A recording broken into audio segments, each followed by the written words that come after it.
घनघोर बरसात में सुजीत अपनी पुरानी बैलगाड़ी लेकर मेले से लौट रहा था। आसमान में काले बादलों की मोटी परतें उमड़ घुमट कर गरज रही थीं, मानो धरती पर टूट पड़ने को तैयार हों। बिजली की चमक जब जब आसमान को चीरती, पूरा जंगल पल भर के लिए सफ़ेद उजाले में नहा उठता और फिर अगले ही क्षण और भी भयावना अंधकार में डूब जाता। शाम ढल चुकी थी और अंधेरा अब तेजी से चारों ओर फैल रहा था। तेज हवा पेड़ों को झकझोर रही थी। सूखे पत्तों की सरसराहट किसी अनजानी आहट सी लग रही थी। हे भोलेनाथ, कैसी घनघोर बरसात बरसा दी है। घर पहुंचना भी दुश्वार हो गया है। अरे ये कीचड़ भी ना। बस अब हिम्मत रखो रे बैलों, थोड़ा और, अभी हमें गांव पहुंचना है। काश मैं मेले में इतनी देर तक नहीं रुकता। अरे चलो रे, थोड़ा और जोर लगाओ, ये कीचड़ भी बस नहीं छोड़ता। हे बाप रे, ये बिजली तो सिर पर ही गिरी लगती है। मेले की वो भीड़ अब किसी सपने जैसी लग रही है। यहाँ तो बस डर ही डर है। ये कैसी रात है, बारिश रुकने का नाम ही नहीं ले रही। अरे भोलेनाथ, कहीं ये वही रास्ता तो नहीं जहाँ की कहानियाँ लोग सुनाते हैं। दिल धक धक कर रहा है मेरा। काश अब जल्दी कोई आसरा मिल जाए। बारिश अब और भी तेज होती जा रही थी। बूंदें इतनी वेग से गिर रही थीं कि चेहरे पर पड़ते ही हल्की सी चोट का एहसास होता था। आसमान में बिजली बार बार चमक रही थी और बादलों की गड़गड़ाहट से धरती जैसे कांप उठती थी। चारों ओर सन्नाटा पसरा हुआ था। ना कोई इंसान, ना कोई आवाज, बस बारिश की लगातार ध्वनि और दूर कहीं से आती जंगली जानवरों की डरावनी आवाजें। सुजीत का दिल जोर जोर से धड़कने लगा। उसने इस रास्ते के बारे में कई डरावनी कहानियां सुनी थीं। तभी अचानक उसे दूर कहीं से मंदिर की घंटी की आवाज सुनाई दी। अजीब बात यह थी कि वो आवाज बारिश के शोर के बीच भी साफ और गूंजती हुई सुनाई दे रही थी। सुजीत ने ध्यान से सुना। हाँ, ये निश्चित ही किसी मंदिर की घंटी थी। अरे ये आवाज, ये तो मंदिर की घंटी जैसी लग रही है। हाँ बिल्कुल, पर इतनी तेज बारिश में कौन बजा रहा होगा इसे? सुजीत ने बैलों को उस आवाज की दिशा में मोड़ दिया। कुछ दूरी तय करने के बाद उसे घने पेड़ों के बीच एक बहुत ही पुराना शिव मंदिर दिखाई दिया। मंदिर पत्थरों से बना था और देखने में काफी जर्जर व प्राचीन लग रहा था। पर अजीब बात यह थी कि उसके भीतर से हल्की सी रोशनी झिलमिला रही थी। सुजीत ने अपनी बैलगाड़ी मंदिर के पास रोकी और उत्सुकता व डर के मिले जुले भाव के साथ जल्दी से मंदिर के अंदर चला गया।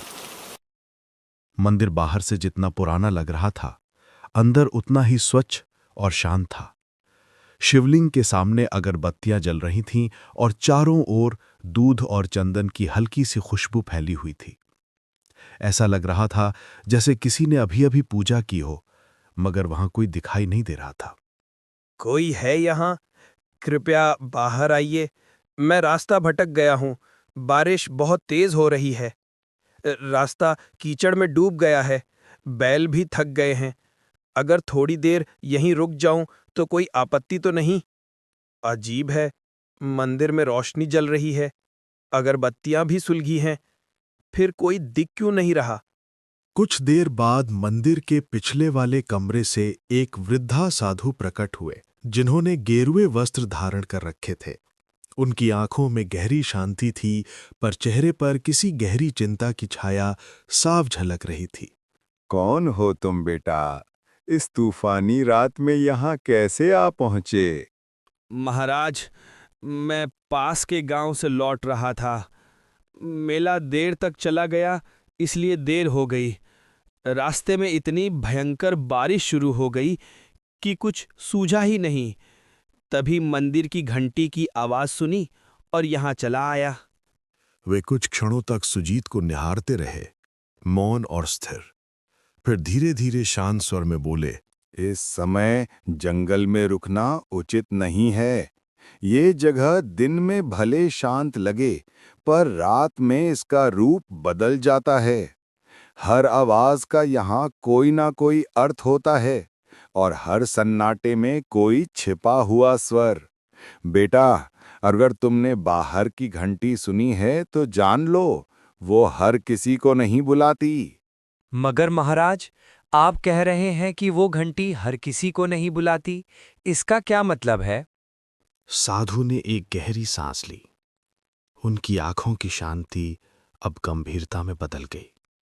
कुछ पल तक वे मौन रहकर सुजीत को ध्यान से देखते रहे, मानो उसके भीतर कुछ खोज रहे हों। फिर धीरे से बोले, बेटा, आज की रात यहीं मंदिर में रुक जाना। बाहर तूफान अभी थमने वाला नहीं है। मगर मेरी बात ध्यान से सुन। आधी रात के बाद अगर कोई आवाज सुनाई दे, चाहे कोई पुकारे, रोए या तुम्हारा नाम ले, किसी भी हालत में इस मंदिर की सीमा के बाहर मत जाना। याद रखना, हर आवाज इंसान की नहीं होती। सुजीत को साधु की बात कुछ अजीब जरूर लगी, पर उनके चेहरे पर झलकती गंभीरता देखकर साफ महसूस हो रहा था कि वे मजाक नहीं कर रहे थे। जी महाराज, मैं आपकी बात का ध्यान रखूंगा। चाहे कैसी भी आवाज क्यों न सुनाई दे, मैं मंदिर के बाहर कदम नहीं रखूंगा। उसने मन ही मन सोचा कि शायद रात में यहां जंगली जानवर आ जाते होंगे, इसलिए साधु महाराज उसे डराकर सावधान करना चाह रहे हैं। साधु ने उसे पास के एक कोने में बैठने के लिए कहा। फिर वे अंदर चले गए और थोड़ी देर में एक थाली में कुछ ताजे फल लेकर लौटे। लो बेटा, ये कुछ ताजे फल खा लो। रास्ता लंबा था, शरीर को आराम और भोजन दोनों की जरूरत है। बाहर तूफान है, इसलिए आज यहीं ठहर जाओ। भगवान शिव की शरण में हो, चिंता मत करो, सब ठीक रहेगा। सुजीत ने शांति से फल खाए और पानी पिया। साधु महाराज ने उसे एक पुरानी चटाई और कंबल दिया ताकि वो आराम कर सके। सुजीत ने श्रद्धा से भगवान शिव को प्रणाम किया और मंदिर के कोने में जाकर लेट गया। थकान के मारे उसकी आंखें धीरे धीरे बंद होने लगी। बाहर रात अब और गहरी हो चली थी। बारिश अब भी जोरों पर की और हवाएं मंदिर की दीवारों से टकराकर सनसनाती हुई गुजर रही थी। सुजीत नींद में जाने ही वाला था कि अचानक उसे एक अजीब सी आवाज सुनाई दी। पहले तो वो बहुत धीमी थी, पर कुछ ही पलों में वो आवाज धीरे धीरे तेज होती चली गई। सुजीत बेटा, बाहर आ जा। देख, मैं यहाँ हूँ। डर मत, मैं तेरी माँ हूँ। तू इतनी देर से लौटा नहीं, मैं तुझे ढूंढती ढूंढती यहाँ तक आ गई। बेटा, बस एक बार बाहर आ जा। देख, तेरी माँ तुझे बुला रही है। मेरे पास आ जा सुजीत। तू मुझे पहचानता है ना? मेरी आवाज़ सुन बेटा, मैं तुझसे मिलने आई हूँ। सुजीत, मेरी बात सुनो बेटा, मैं बड़ी मुसीबत में हूँ। कोई मुझे यहाँ से ले जाओ, वरना मैं बच नहीं पाऊंगी। तू तो मेरा साहसी बेटा है ना? बस एक बार बाहर आ जा, मुझे तेरी ज़रूरत है। देख, मैं यहीं तेरे मंदिर के बाहर खड़ी हूँ, ठंडी बारिश में भीग रही हूँ। जल्दी आ बेटा, मुझे बचा ले। सुजीत की आंखें अचानक खुल गईं। वो चौंक कर उठ बैठा। उसके चारों ओर सन्नाटा पसरा था, पर वो आवाज अब और स्पष्ट सुनाई दे रही थी। अजीब बात ये थी कि वो आवाज किसी और की नहीं, बल्कि उसकी अपने माँ की आवाज जैसी लग रही थी। ये आवाज माँ की लग रही है, लेकिन माँ यहाँ कैसे हो सकती है? नहीं, ये सच नहीं हो सकता। वो तो गांव में थी, पर अगर सच में वो हैं, तो मैं कैसे अंदर बैठा रहूं? हे शिव शंकर, अब मैं क्या करूं? बाहर जाऊं या नहीं? सुजीत का दिल जोर जोर से धड़कने लगा, मानो उसकी छाती से बाहर निकल आएगा। डर और जिज्ञासा दोनों उसके मन में एक साथ उमड़ने लगे। सुजीत उठ खड़ा हुआ और धीरे धीरे मंदिर के दरवाजे की ओर बढ़ने लगा। उसका हाथ दरवाजे की ओर बढ़ रहा था, जबकि मन भीतर से कह रहा था, शायद बाहर अगर माँ है और अगर सच में उन्हें एक मदद चाहिए तो मैं कैसे न जाऊं। तभी अचानक किसी ने उसका हाथ कसकर पकड़ लिया। सुजीत सिहर उठा, पीछे मुड़ा तो देखा साधु महाराज उसके पीछे खड़े थे। उनकी आंखों में गहरी गंभीरता और एक अनकहा डर झलक रहा था। रुको बेटा, एक कदम भी बाहर मत रखना। मैंने तुम्हें पहले ही चेतावनी दी थी। जो आवाजें बाहर से आती हैं वे इंसान की नहीं होती, चाहे वो तेरी माँ की ही क्यों ना लगें। महाराज, पर वो तो सच में मेरी माँ की आवाज थी। वही पुकार रही थी मुझे, कह रही थी कि वो मुसीबत में है। अगर सच में वो हैं तो मैं उन्हें ऐसे कैसे छोड़ दूं? वो तेरी नहीं है। ये छाया तुम्हारे मन को पढ़ लेती है बेटा। ये उसी की आवाज निकालती है जिसके लिए तेरे दिल में सबसे गहरा प्रेम हो। ये जानती है कि तेरे मन में अपनी माँ के लिए कितना स्नेह है, इसलिए उसी का रूप धारण करके तुझे बुला रही है। कई यात्री इसके इस छल में फंस चुके हैं और फिर कभी लौटे नहीं। सुजीत बेटा, तो मुझे क्यों नहीं सुन रहा? सिसकियों की आवाज हवा में घुलती है। मैं बहुत दर्द में हूँ। तेरी माँ हूँ मैं। देख, मैं यहीं बाहर हूँ, बारिश में भीग रही हूँ। रोने की धीमी टूटी हुई आवाज सुनाई देती है। मुझे अकेला मत छोड़ बेटा, बस एक बार बाहर आ जा। अगर तू नहीं आया तो मैं बच नहीं पाऊंगी। साधु महाराज, छोड़ दीजिए मुझे। वो मेरी माँ है, उनकी आवाज मैं पहचानता हूँ। आप समझ नहीं रहे, वो मुसीबत में हैं। मुझे उनकी मदद करनी ही होगी। कृपया जाने दीजिए, मैं उन्हें ऐसे नहीं छोड़ सकता। वो मुझे पुकार रही हैं। याद रखना, अगर तू बाहर गया तो तेरा नाम भी उनमें शामिल हो जाएगा। साधु ने झटके से सुजीत को वापस अंदर खींच लिया और जमीन पर बिठा दिया। फिर वे सीधे शिवलिंग के सामने जाकर पद्मासन में बैठ गए और ऊंचे स्वर में मंत्र जपने लगे। ओम नमः शिवाय, ओम त्र्यंबकम यजामहे सुगंधिम पुष्टिवर्धनम, ओम नमः काल भैरवाय, ओम हु जू सह रुद्राय नमः, हर हर महादेव, रक्षामि रक्षामि महाकाल देव। पंडित, तुम कितना भी मंत्र जप कर लो, मुझे नहीं रोक पाओगे। मैं फिर आऊंगी, बार बार आऊंगी। जब जब कोई इस मंदिर में कदम रखेगा मैं उसे पुकारूंगी। तुम मुझे बांध नहीं सकते। मेरी छाया हर दिशा में फैली है, हर हवा में मेरा नाम गूंजता है। ओम नमः शिवाय। उनके मंत्रों की गूंज पूरे मंदिर में फैल रही। ओम नमः काल भैरवाय। धीरे धीरे बाहर की आवाज बढ़ने लगी, हर हर, मगर पूरी तरह से थमी नहीं। रक्षामि रक्षामि। साधु ने मंत्र जाप जारी रखा। उनके माथे पर पसीने की बूंदें चमकने लगी थीं और पूरा मंदिर एक अजीब रहस्यमयी ऊर्जा से भर गया। सुजीत डर के मारे कांप रहा था। उसका दिल तेजी से धड़क रहा था। अब डर मत करना बेटा, वो शक्ति अब लौट गई है। इस मंदिर की रक्षा स्वयं भोलेनाथ करते हैं। तुम अब निश्चिंत होकर सो जाओ, मैं यहीं बैठा रहूंगा। कुछ देर बाद बाहर की सारी आवाजें एकदम थम गई। अब बस बारिश की लगातार गिरती बूंदों की आवाज रह गई थी। सुजीत कांपते हुए वापस अपनी चटाई पर लेट गया, मगर उसकी आंखों में नींद कहाँ थी। वो पूरी रात जागता रहा। जब सुबह की पहली किरण मंदिर के अंदर पहुंची तो सुजीत धीरे धीरे उठा और बाहर निकल आया। बारिश अब थम चुकी थी, लेकिन मंदिर की चारों ओर जमीन पर अजीब से पैरों के निशान बने हुए थे, जैसे कोई अनजानी चीज रात भर मंदिर के इर्द गिर्द घूमती रही हो।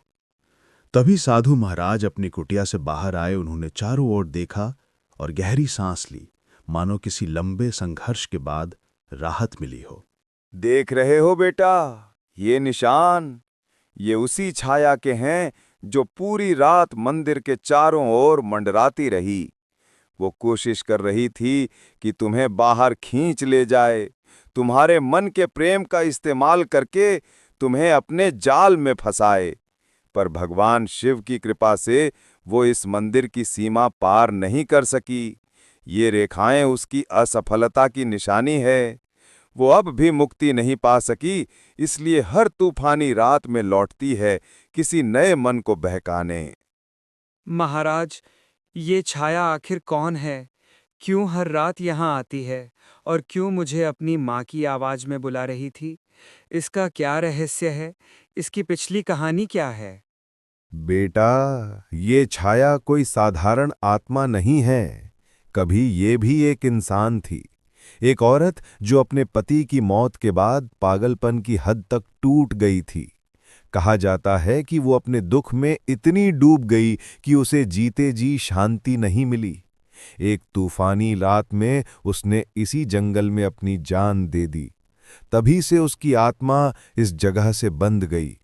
वो अब भी अपने अकेलेपन और दर्द से मुक्त नहीं हो पाई है। वो अपने दर्द में सबको शामिल कर लेना चाहती है। वो जानती है कि इंसान का सबसे बड़ा प्रेम किससे होता है? अपनेपन से, अपनी माँ से, अपने बच्चों से। इसीलिए वो उसी आवाज में पुकारती है ताकि जो सुन ले वो खुद को रोक ना सके।